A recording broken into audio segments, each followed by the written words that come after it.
Mesdames et messieurs, je m'associe aux salutations de mes collègues adjoints, Kodruta et Eric, et vous salue en vos grades et qualités. Je ne saurais trop vous dire mon plaisir de pouvoir vous retrouver pour cette cérémonie des vœux. Merci Madame la Préfète de nous faire l'honneur d'être présente parmi vous, je sais, et les parlementaires aussi, que vous avez des programmes bien chargés ces derniers jours. En effet, notre dernière rencontre pour les vœux était en janvier 2020. Depuis, le Covid s'est invité de façon brusque et inattendue à bouleverser notre quotidien et empêcher l'organisation de cette cérémonie. 2 ans. Il s'en est passé des choses en 2 ans.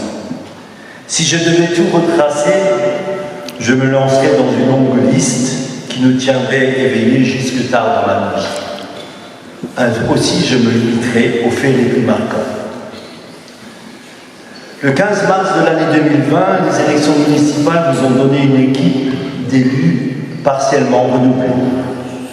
Le lendemain de cette élection, la pandémie a mis la France au ralenti, bousculant nos habitudes individuelles et collectives.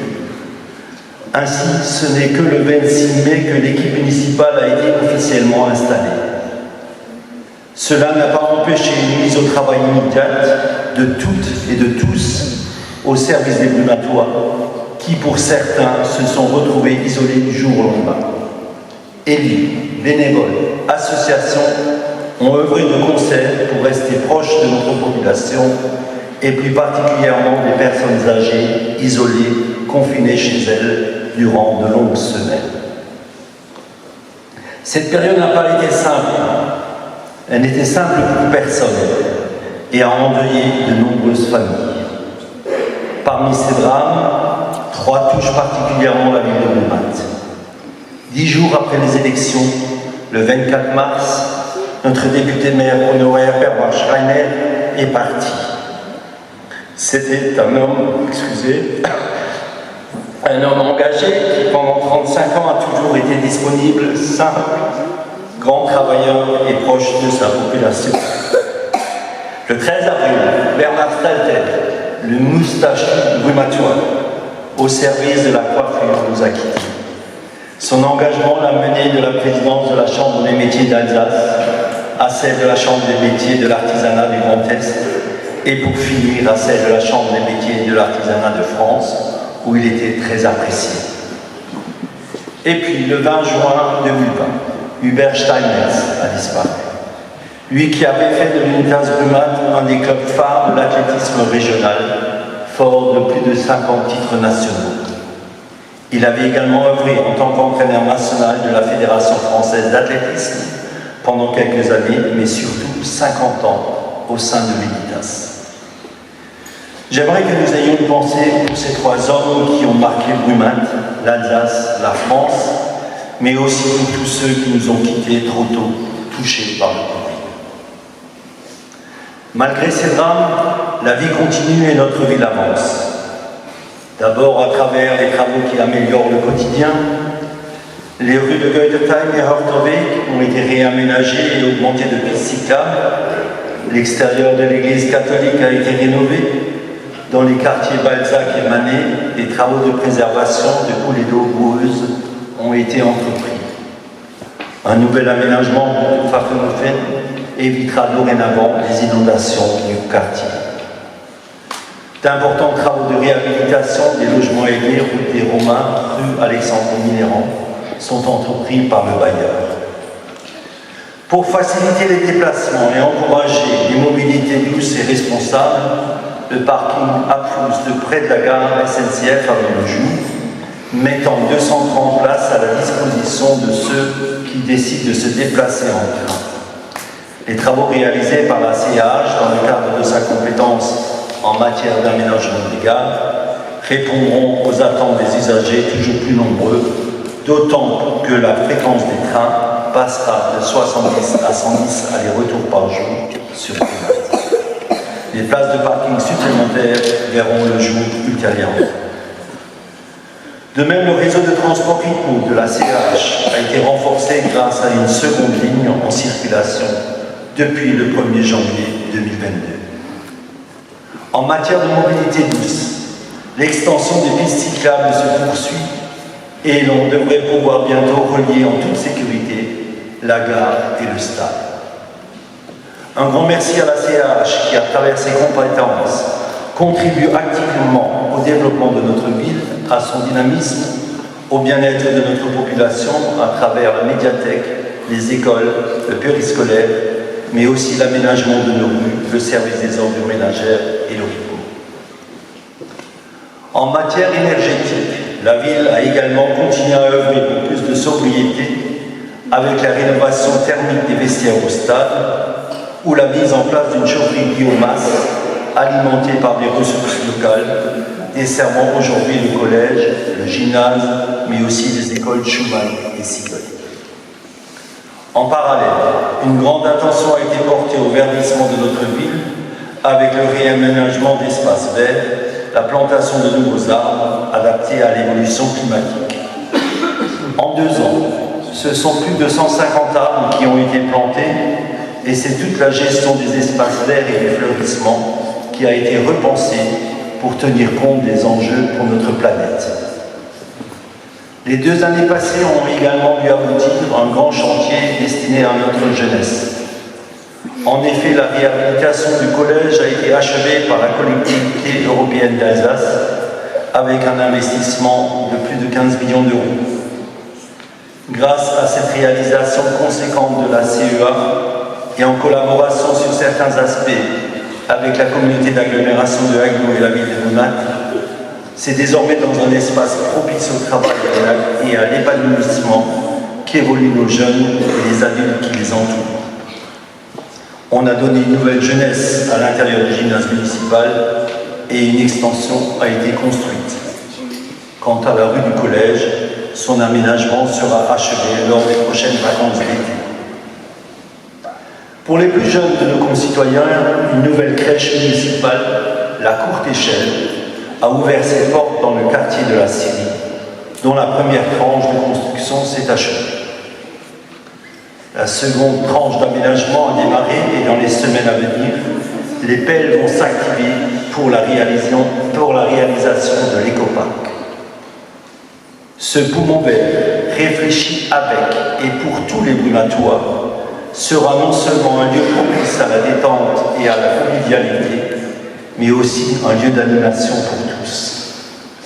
Une association naîtra sous peu pour faire vivre l'espace des jardins partagés. Le parc sera ouvert à l'automne prochain.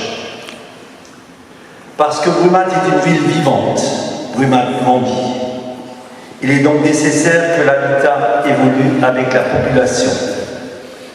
Si les zones pavillonnaires restent importantes et appréciées, le respect de la loi SRU sur la création de logements aidés et le respect de la loi climat et résilience, qui vise entre autres à la préservation de nos précieuses terres agricoles, engendre une densification inévitable de l'habitat. Ce domaine n'échappe au devoir de tout élu de faire primer l'intérêt général sur l'intérêt particulier. C'est pourquoi nous sommes mobilisés autour de nombreux enjeux d'avenir au niveau intercommunal. Je citerai notamment l'élaboration en cours du PLUI, Plan local d'urbanisme intercommunal, et le déploiement du plan local de l'habitat, 2 documents stratégiques qui modèleront le Brumath de demain. Ces 2 années Covid ont montré, si c'était nécessaire, l'importance primordiale de la solidarité et des services à la personne. Ainsi, pour accompagner nos concitoyens dans leur principale démarche administrative, nous avons installé un espace France Service place Victor Fischer. De nouveaux locaux ont été mis à la disposition de la mission locale pour qu'elle puisse accueillir et aider nos jeunes dans de meilleures conditions. Un autre projet solidaire, vous l'avez vu tout à l'heure, le Solibus. Ce service de transport à la demande sera dans les prochains jours au service des personnes âgées et fragiles. Je remercie toutes les structures qui nous accompagnent tout au long de l'année et œuvrent en faveur des plus fragiles. Permettez-moi de les citer: le CCAS, l'épicerie solidaire, le mouvement Caritas, la Banque alimentaire, la Croix-Rouge, l'association Espère, la sécurité civile, la protection civile, sans oublier le corps des sapeurs-pompiers, la gendarmerie nationale et notre police municipale. Bravo et merci à tous. Oui, la qualité de vie de nos concitoyens est une préoccupation constante. Et si pendant trop longtemps, il a fallu mettre en trait sur beaucoup de manifestations, exemple, pas de traditionnel Seblemas, pas de festivités pour les 50 ans de jumelage entre Dingolfing et Brumat, pas ou peu de spectacles, les restrictions sanitaires ont pourtant été l'occasion de se réinventer pour continuer à partager des moments de fête. Par exemple, la fête de la musique et le carnaval sont allés au-devant des Brumatois pour les rencontrer dans leur quartier. Progressivement, la ville a retrouvé ses spectacles avec des moments forts au centre culturel, le retour du théâtre, la multitude d'expositions à la Fibule et à la médiathèque, et les désormais traditionnels estivales qui donnent vie à la cour du château chaque été. Au mois de septembre 2021, nous avons enfin fêté dignement les 50 ans de jumelage entre Dingolfing et Brumat et réaffirmé les liens d'amitié créés durant ces décennies. Je souhaite vivement que ces liens puissent se renforcer et je vous invite, chacun d'entre vous, à y contribuer, que vous soyez du monde associatif, culturel, sportif, artistique, scolaire, celui des communautés religieuses ou celui des commerçants, artisans et entreprises. Dans le monde actuel, les liens d'amitié et de fraternité entre peuples sont plus que nécessaires. À ce sujet, je tiens à féliciter les différentes communautés religieuses locales qui, par la mise en place d'un édifice interreligieux, montrent que le bien vivre ensemble est non seulement possible, mais nécessaire, et ce, malgré les différentes sensibilités religieuses. Rester ouvert au public, notre plan d'eau s'est modernisé. La baignade reste accessible à tous et permet de bons moments en famille ou entre amis, et dans le cadre d'une délégation de service public, un concessionnaire a mis en place une belle base de loisirs, proposant une large offre d'activités, dont un téléski nautique 5 le seul dans la région. C'est d'ailleurs sur ce site magnifique qu'un Cross Day s'est tenu il y a 2 ans. Et au vu de sa parfaite organisation, cette manifestation sportive se transforme cette année en une épreuve de la Coupe d'Europe de Bike Festival organisée par Brumat Triathlon. Je remercie les chefs d'entreprise, les commerçants prêts à les accompagner dans ce beau projet. Car comme chacun sait, Brumat est une ville sportive. Fin septembre, le nouveau complexe sportif Rémy Uckel a été inauguré avec nos amis de Dingolfing. Le stade d'athlétisme a pris le nom d'Hubert Steinmetz en hommage à son travail à l'Unitas Brumat. 4 terrains de foot, une piste d'athlétisme de 8 couloirs, un plateau multisport, une pump track, un parcours de cross avec des athlètes de fitness sont désormais accessibles. Les premiers travaux des nouvelles tribunes du stade démarreront cette année. Le complexe sportif répondra ainsi aux normes exigées par les fédérations sportives nationales, bien sûr, et bénéficiera d'une homologation nationale. C'est dans ce cadre privilégié que nous menons une politique sport-santé en collaboration avec l'association Redom qui lutte contre le diabète, l'obésité et les maladies cardiovasculaires. Ce n'est donc pas un hasard si pour notre grande fierté, le label national Ville sportive a été attribué à la ville de Brumat pour la période 2020-2024. Elle a aussi été reconnue terre d'accueil des Jeux Olympiques Paris 2024. Vous vous en doutez, une ville sportive fait naître de grands sportifs. Notre concitoyenne Ruth Yeager-Manachal est devenue championne d'Europe en semi-marathon catégorie plus de 50 ans.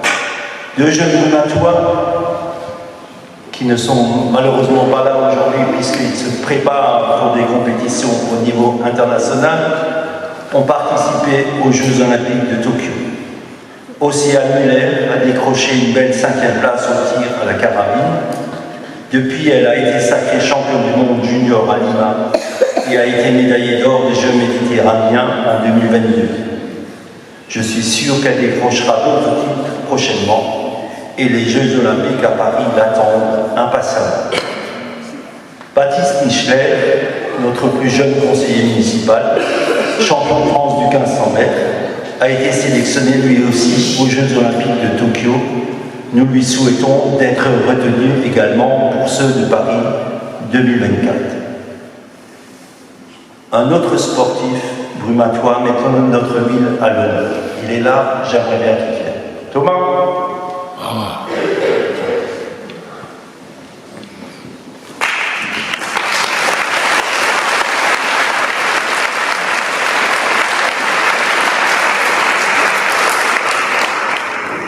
Thomas Rochelle a été en 2019 et 2022 champion de France en cyclisme, course sur route et contre la montre. Médaillé d'argent au championnat du monde de Newcastle, il est sélectionné au mois d'avril prochain pour le championnat du monde des transplantés à Perth en Australie. Alors, nous le souhaitons.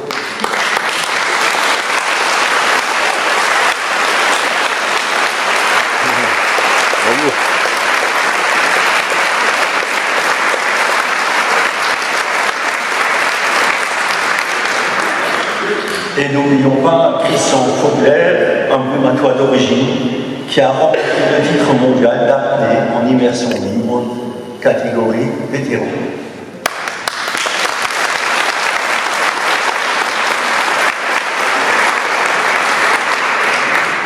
Nous souhaitons encore de nombreux succès à ces sportifs et je tiens aussi à féliciter leurs encadrants pour leur travail remarquable.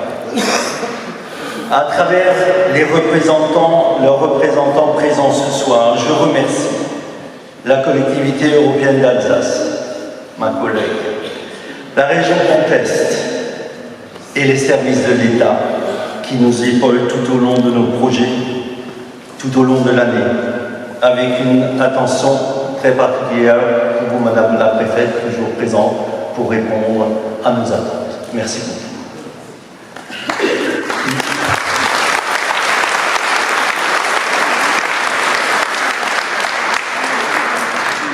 Nous comptons bien sûr sur les uns et sur les autres, sur les différents soutiens pour poursuivre nos actions et réaliser de nouveaux projets.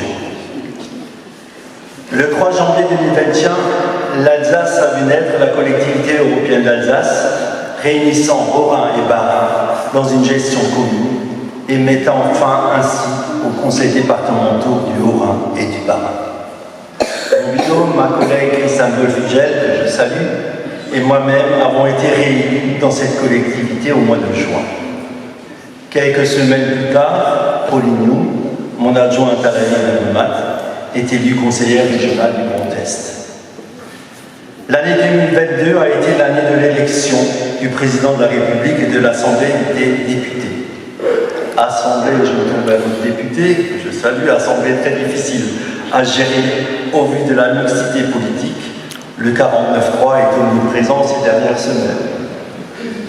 Très utile. Mais l'année 2022 a également été marquée par le retour de la guerre, à 2 pas de Chine.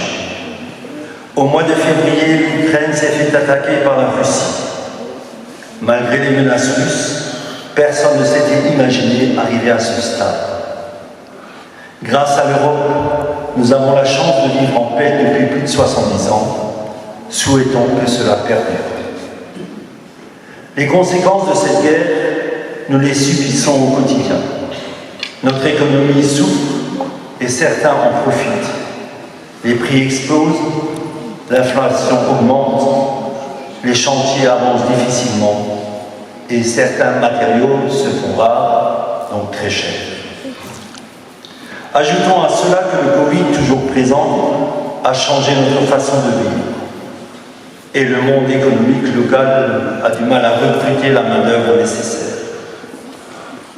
Et puis l'été a été chaud, très chaud et sec. Les conditions climatiques évoluent à un rythme infernal et dans quelques années, des étés à 50 degrés sont annoncés. L'eau deviendra-t-elle une denrée rare? Tous ces éléments ont accéléré la démarche et entamé vers la sobriété énergétique. Les ressources dont on savait qu'elles n'étaient pas inépuisables sont d'un seul coup hors de prix. Pour les communes, la gestion devient difficile. Le prix de l'énergie ne cesse d'augmenter. C'est pourquoi nous avons adopté de manière concertée un plan de sobriété énergétique prévoyant un ensemble de mesures visant à modifier nos usages pour réduire notre consommation d'énergie. Dans le cadre de la CAH, nous avons décidé de réduire l'éclairage de nos communes en éteignant les luminaires publics de 23h à 5h30. Cette décision semble avoir été comprise et bien acceptée par la population. Nous avons également invité le monde sportif, culturel et associatif à faire des économies d'énergie dans toutes les structures et bâtiments mis gracieusement à disposition par la ville, quitte à changer leur planning de fréquentation, et je les remercie des efforts accomplis et les invite à persévérer. D'autre part, je ne peux qu'inviter les propriétaires de logements locatifs à profiter des aides de l'État et de la collectivité européenne d'Alsace pour la remise en état énergétique de leur logement. Pour couronner le tout, la taxe d'habitation a disparu, certes compensée par l'État, mais malheureusement non revalorisée, si bien qu'il nous reste localement que la taxe foncière pour contribuer aux finances de la ville, taxe foncière réservée qu'aux propriétaires. Pour des raisons budgétaires, il nous faudra être très prudents et malgré cela, nous ne pourrons éviter une augmentation de la pression fiscale.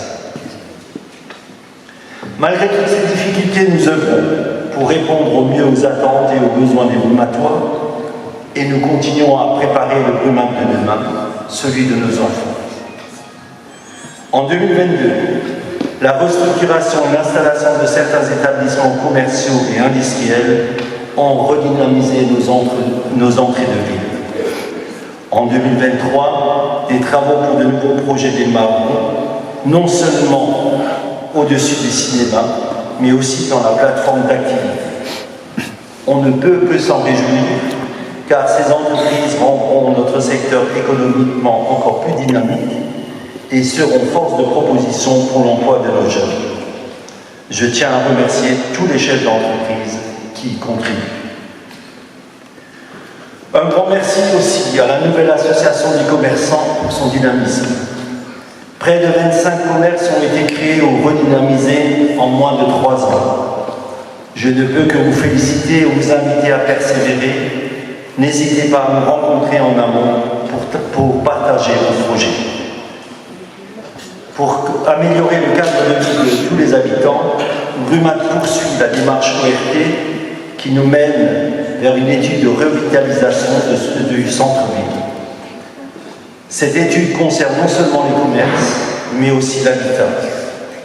Nous travaillons également en concertation avec les promoteurs pour concevoir des locaux pour le monde médical afin de permettre aux brumatois d'avoir accès aux soins et éviter que notre ville ne devienne un désert médical dans certaines spécialités.